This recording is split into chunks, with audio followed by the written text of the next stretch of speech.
അഹമ്മദാബാദിൽ ഇന്നലെ നടന്ന ഇന്ത്യൻ പ്രീമിയർ ലീഗിൽ ഗുജറാത്ത് ടൈറ്റൻസും സൺറൈസേഴ്സ് ഹൈദരാബാദും തമ്മിൽ നടന്ന മത്സരത്തിൽ ഗുജറാത്ത് ക്യാപ്റ്റൻ ശുഭ്മാൻ ഗിൽ അമ്പയറുമായി വാപ്പോര് നടത്തുന്ന ദൃശ്യങ്ങൾ സമൂഹമാധ്യമങ്ങളിൽ വൈറലായിക്കൊണ്ടിരിക്കുകയാണ്. രണ്ടാം ഇന്നിംഗ്സിന്റെ 14-ാം ഓവറിലായിരുന്നു വിവാദമുയർന്നത്. ഗുജറാത്ത് ക്യാപ്റ്റൻ ശുഭ്മാൻ ഗിൽ സൺറൈസേഴ്സിന്റെ ഓപ്പണർ അഭിഷേക് ശർമ്മയ്ക്കെതിരെ എൽബിഡബ്ല്യു അപ്പീൽ ചെയ്തു. എന്നാൽ ഫീൽഡ് അമ്പയർ നോട്ട് ഔട്ട് വിളിച്ചു.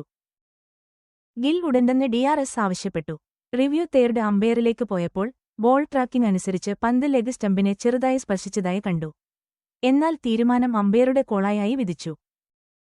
ഫീൽഡ് അമ്പയറുടെ ആദ്യത്തെ നോട്ട് ഔട്ട് വിധിയെ അടിസ്ഥാനമാക്കി തേർഡ് അമ്പയർ തീരുമാനം മാറ്റാതെ തുടർന്നതാണ് ഗില്ലിനെ ചൊടിപ്പിച്ചത്.